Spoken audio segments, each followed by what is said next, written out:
Bendigo, bendiciones a usted que es estudiante de nuestra aula bíblica. Vamos a considerar en esta lección número 10 de hermenéutica las figuras literarias. Prepárese. Hoy estudiaremos la clasificación final de las figuras literarias. No se pierda la lección anterior, la lección número 9, que también está en nuestro canal de YouTube. Bien, hemos avanzado bastante ya en esta materia importantísima que es la hermenéutica, que es el estudio, el arte, la ciencia de la interpretación de la palabra de Dios. Cuán importante es revisar esas herramientas que nos proporciona la hermenéutica. Una de ellas son las figuras literarias que ya hemos estudiado. Por ejemplo, en la clase anterior hablamos de las figuras de comparación. ¿Lo recuerda? A manera de repaso, hablamos de lo que es un símil, una metáfora, también las figuras de dicción, que es una hipérbole, un pleonasmo. Luego las figuras de relación, que es una metonimia, una sinécdoque, y las figuras de índole personal, la prosopopeya o la personificación y el apóstrofe. Muy bien. En esta ocasión vamos a estudiar la clasificación final, ¿verdad? Como punto número A, entonces, las figuras compuestas, y como punto B, las figuras de contraste. ¿Cierto? Las compuestas y de contraste. Dentro de las figuras compuestas, en este lenguaje figurado que utilizó la nación de Israel, tenemos lo que es una fábula. ¿Qué es una fábula? Tenemos aquí la definición en la pizarra. Es una ficción que comunica una enseñanza moral. La pregunta para usted: ¿será sinónimo fábula de una parábola? Cuando Jesús, por ejemplo, apertura la enseñanza de parábolas en el capítulo 13 de Mateo, ¿está hablando de fábulas? Porque una fábula comunica una enseñanza moral y la parábola transmite, da a conocer una verdad espiritual del reino de Dios. Por ejemplo, tenemos la famosa reina de las parábolas, la parábola del sembrador, en el capítulo 13 de Mateo. Muy bien. Una fábula entonces es una ficción que comunica pues una enseñanza moral. Y para ello vamos a Segunda de Reyes, capítulo 14, versículo 9. Segunda de Reyes, capítulo 14, vamos a leer desde el versículo 8. Entonces Amasías envió mensajeros a Joás, hijo de Joacás, hijo de Jehú, rey de Israel. Joás era rey de Israel. Bien, diciendo: ven para que nos veamos las caras. Y Joás, rey de Israel, envió a Amasías, rey de Judá, esta respuesta. Nótese la respuesta de Joás, que era un rey impío. El cardo que está en el Líbano envió a decir al cedro que está en el Líbano: da tu hija por mujer a mi hijo. Y pasaron las fieras que están en el Líbano y hollaron el cardo. ¿Qué lenguaje de fábula podemos encontrar acá? ¿Quién era pues el cardo? A ver, pensemos. El cardo es el rey Amasías, el rey de Judá. El cardo era una planta irritante y sin valor alguno. No tenía valor el cardo. Trató nada menos que Amasías trató de hacerse igual al majestuoso cedro, en este caso Joás. Joás tipificaba el cedro. Joás, el rey de Israel. Pero una fiera dice que aplastó al cardo, es decir, en este caso a Amasías. Joás aconsejó a Amasías en el sentido de que estaba sobreestimando su poder e importancia y que no debía ir a la guerra contra Israel. para no quedar pues aplastado, ¿no? Leemos ahí en el versículo 10, ciertamente has derrotado a Edom y tu corazón se ha envanecido. Gloriate pues, mas quédate en tu casa. ¿Para qué te metes en un mal? Para que caigas tú y Judá contigo. O sea, este era el mensaje, digamos, jactancioso del rey. Esa es una fábula, indudablemente. Otra figura compuesta, es la alegoría. La alegoría. ¿Qué es la alegoría? ¿Qué entendemos usted y yo por alegoría? Es una sucesión de metáforas. El único caso de alegorización se encuentra en el capítulo 4 de Gálatas. Vamos al capítulo 4 de Gálatas. Ahí en sus Biblias busquemos el capítulo 4 de Gálatas. Los versículos 21 en adelante. Bien, capítulo 4 de Gálatas, versículo 21. Decidme, los que queréis estar bajo la ley, ¿no habéis oído la ley? Porque está escrito que Abraham tuvo 2 hijos, uno de la esclava, el otro de la libre. Él tuvo 2 mujeres, Abraham, el padre de la fe. Bien, pero el de la esclava nació según la carne, mas el de la libre por la promesa, lo cual es una alegoría. Ahí está el vocablo, ¿no? Alegoría, que es una figura literaria compuesta. Pues estas mujeres son 2 pactos, o sea, ambas de forma metafórica tipificaban o representaban 2 pactos. El uno proveniente del monte Sinaí, el cual da hijos para esclavitud. Esta es Agar, ¿no? Esta mujer, la esclava, Agar, que simboliza el pacto sinaítico. Versículo 25, porque Agar es el monte Sinaí en Arabia y corresponde pues a la Jerusalén actual, pues esta, junto con sus hijos, está en esclavitud. Versículo 26, mas la Jerusalén de arriba, la cual es madre de todos nosotros, es libre, porque está escrito, regocíjate, oh estéril, tú que no dabas a luz, prorrumpe en júbilo y clama, tú que no tienes dolores de parto, porque más son los hijos de la desolada que de la que tiene marido. Así que, hermanos, nosotros, como Isaac, somos hijos de la promesa. Versículo 29. Pero como entonces el que había nacido según la carne perseguía al que había nacido según el Espíritu, así también ahora. Mas ¿qué dice la Escritura? Echa fuera a la esclava, es decir, Agar, y a su hijo. Ismael fue el hijo de Agar, Ismael. Ahora, de Ismael provienen los árabes. Los árabes provienen de Ismael. Y el mundo árabe, el islamismo, por ejemplo, considera que Ismael fue el heredero de la promesa y no Isaac.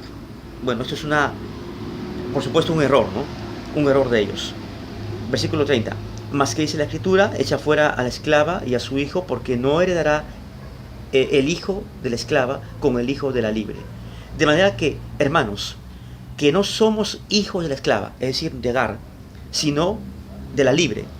En este caso, Sara, que fue la esposa de Abraham, y Isaac fue el heredero de la promesa. Muy bien, ¿lo entendió? Correcto. Una tercera figura literaria dentro de esta clasificación de figuras compuestas es el enigma. Tenemos ahí el enigma. Es un dicho o expresión con sentido artificiosamente encubierto para que sea difícil de entenderlo. Un enigma, algo encubierto, ¿no? Podríamos así hacerlo sinónimo, algo encubierto, ¿no? Y esto es lo que, por ejemplo, encontramos en Jueces, capítulo 14. Vamos a Jueces, capítulo 14.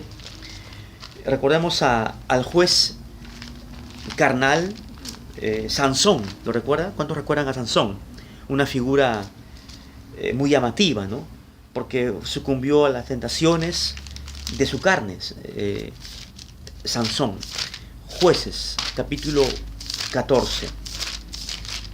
Capítulo 14 de Jueces, busquemos. Y vamos a leer los versículos 11 al 14. Y aconteció que cuando ellos le vieron, tomaron 30 compañeros para que estuviesen con él. Y Sansón les dijo: yo os propondré ahora un enigma. Ahí está la palabra, enigma. Y si en los 7 días del banquete me lo declaráis y descifráis, yo os daré 30 vestidos de lino y 30 vestidos de fiesta. Mas si no me lo podéis declarar, entonces vosotros me daréis a mí los 30 vestidos de lino y los vestidos de fiesta. Y ellos respondieron: propón tu enigma y lo oiremos. Entonces les dijo, aquí habló Sansón: del devorador salió comida y del fuerte salió dulzura. Y ellos no pudieron declararle el enigma en 3 días. Interesante, ¿no? Mire el enigma. Del devorador salió comida y del fuerte salió dulzura. ¿De qué está hablando? Bueno, eso es parte de la tarea que les voy a dejar. A ver, para la siguiente lección vamos a resolverlo. Bien, tenemos también, apúntelo, Proverbios capítulo 30, versículo 24, Juan capítulo 4, versículo 32. Para seguir avanzando, tenemos a continuación, como punto B, las figuras de contraste, ¿verdad? Tenemos la ironía. ¿Qué es la ironía? Se da a entender lo contrario de lo que se declara. Incluye el sarcasmo, la burla, ¿cierto? El sarcasmo. Por ejemplo, encontramos como una referencia Primera de Reyes, capítulo 18. Vamos a buscar ahí en sus Biblias. Primera de Reyes, el capítulo 18. Y vamos a leer el versículo 27. Y aconteció al mediodía que Elías se burlaba de ellos, diciendo: gritad en alta voz, porque Dios quizás sea o está meditando o tiene algún trabajo o va de camino, tal vez duerme y hay que despertarle. Esto era una ironía de parte del profeta Elías cuando desafió a los profetas de Baal. ¿Lo recuerda usted? Eran más de 400 profetas y él dio pues una ironía en su lenguaje, ¿no? También puede usted leer Amós. Vamos a Amós capítulo 4. Bien, leamos Amós capítulo 4 en el versículo 4 y 5. Amós 4 y 5. Id a Betel y prevaricad, aumentad en Gilgad la rebelión y traed de mañana vuestros holocaustos, sacrificios y vuestros diezmos cada 3 días, y ofreced sacrificios de alabanza con pan leudado, y proclamad, publicad ofrendas voluntarias, pues que así lo queréis, hijos de Israel, dice Jehová el Señor. No es que el Señor está hablando o aprobando el pecado, para que ellos prevariquen, para que ellos hagan lo malo, se rebelen, sino es un lenguaje sarcástico de ironía, de burla que está empleando el Señor para con la nación idolátrica de dura cerviz de Israel. Amén. También puede usted apuntar y escribir 1 Corintios 4, 8. Luego tenemos la paradoja, que es una expresión que envuelve una contradicción aparente. Una expresión que envuelve una contradicción aparente. Y lo encontramos, por ejemplo, si leemos Mateo 10, 39. Vamos a Mateo capítulo 10. Mateo capítulo 10, versículo 39. Palabra de Jesús. El que haya su vida, la perderá. Y el que pierde su vida por causa de mí, la hallará. Una paradoja, una contradicción. Aparentemente, ¿qué está diciendo Jesús? El que haya su vida, o el que encuentra su vida, o el que gana su vida, la va a perder. ¿Está hablando acaso de morir? No. ¿Está hablando de quitarse la vida? De ninguna forma. Está hablando de una abnegación, de un perder la vida pecaminosa, ¿cierto? Dice, y el que pierde su vida por causa de mí. ¿De qué forma usted y yo podemos perder nuestra vida por la causa del reino de Cristo? ¿Mm? ¿De qué forma? Pues rechazando el pecado, negándonos a vivir en una vida pecaminosa, en una vida desviada, en hacer lo malo, aquello que no agrada al Señor. ¿Cierto? Esa es la forma en la cual usted y yo nos negamos para poder agradar a Cristo. También usted puede apuntar ahí 2 de Corintios 4:18 y también 1 de Corintios 3:18-19. Vamos a 2 de Corintios capítulo 4 versículo 18. Bien, 2 de Corintios 4:18. Vamos a leerlo. No mirando nosotros las cosas que se ven. Pregunta, ¿Pablo está hablando acaso de que no miremos las cosas que se ven? ¿Que ven nuestros ojos? De ninguna forma. Está hablando en un lenguaje de paradoja. Está hablando en sentido espiritual. Sino las que no se ven, las cosas espirituales. Pues las cosas que se ven son temporales. Pero las que no se ven son eternas. Bien. Ahora, la cuarta figura de contraste es el eufemismo. Eufemismo, para ir ya terminando. Es un lenguaje decoroso y con disimulo de hablar para evitar expresiones ofensivas, duras o malsonantes. Vamos a leer, por ejemplo, Mateo capítulo 1, versículo 25. Mateo capítulo 1, versículo 25. Pero no la conoció, está hablando de José, para con María, su esposa, hasta que dio a luz a su hijo primogénito y le puso por nombre Jesús. No la conoció. Esta frase subraya, es un eufemismo. Es una forma de decir, no tuvo intimidad sexual, no se acostó con su esposa María, José, para tener relaciones sexuales. Lo mismo encontramos en el capítulo 4 de Génesis, en el versículo 1. Conoció Adán a su mujer Eva, la cual concibió y dio a luz a Caín. Conoció Adán a su mujer. Es decir, tuvo intimidad sexual, un eufemismo. Amén. También usted puede apuntar 1 Samuel 24:3, Ruth 3:9, 2 de Reyes 22:20. Tenemos una tarea. La tarea para usted.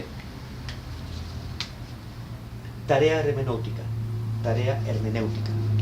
De acuerdo a 1 de Corintios 13, 8 al 13, ¿cuándo cesarán los dones espirituales? ¿Cuándo cesarán? ¿Cuándo terminarían los dones espirituales? ¿Qué cree usted? Le dejo con esta tarea y conmigo será hasta la siguiente lección. Estaremos estudiando también angelología en el próximo video. Bendiciones.